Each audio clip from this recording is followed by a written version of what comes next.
Brought to you by Penguin.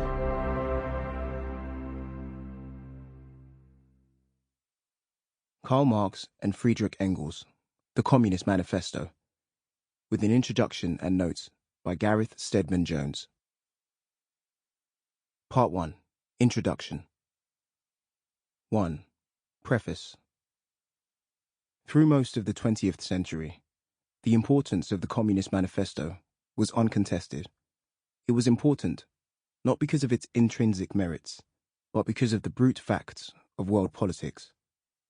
In the 20 or 30 years after 1950, millions in the Soviet Union, China, Cuba, and Eastern Europe lived under communist rule.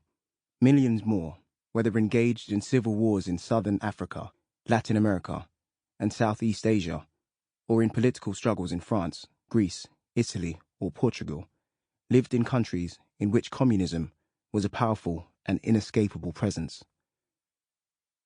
In Western Europe, communism was rejected as unacceptably authoritarian.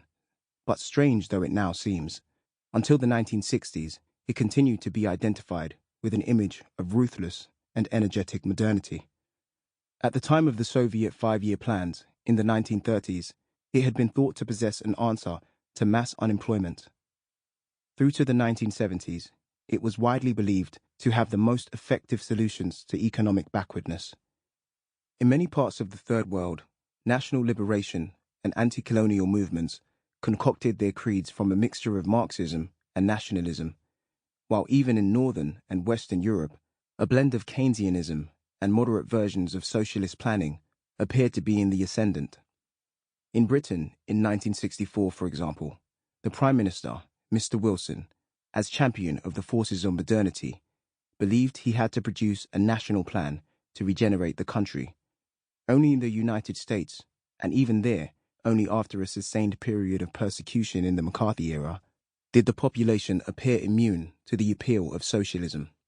Clearly, therefore, an understanding of the modern world appeared to require a knowledge of Marx, and Marx's message was most memorably set out in the Communist Manifesto.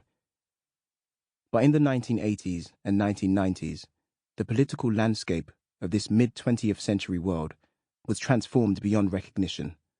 The fall of the Berlin Wall in 1989, the collapse of the Soviet Union in 1992, and the extinction of communist parties everywhere outside China and Southeast Asia brought to an abrupt end a Cold War that most had come to accept as part of the order of things. No one had anticipated that communism would make such a rapid and undignified exit from history. Socialist and social democratic parties had also been forced onto the defensive. From the time of the events in Paris in May 1968, libertarian and anti-authoritarian movements had emerged on both the left and on the right.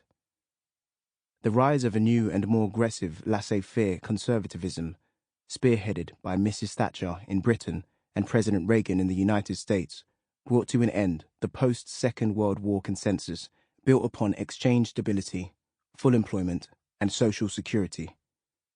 At the same time, the electoral basis of social democracy began to break up as traditional industrial occupations throughout the developed world disappeared in the face of a shift of manufacture to the Third World. In addition, developments in electronics and information technology led to the downsizing of corporations, the casualization of office employment, and yet more shedding of manual labor.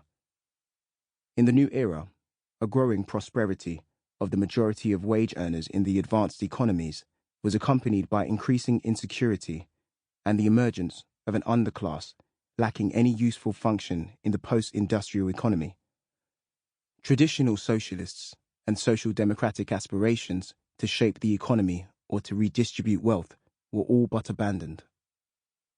The increase in female employment has made the language of the manifesto appear dated. Appeals for the unity of working men have all but ceased.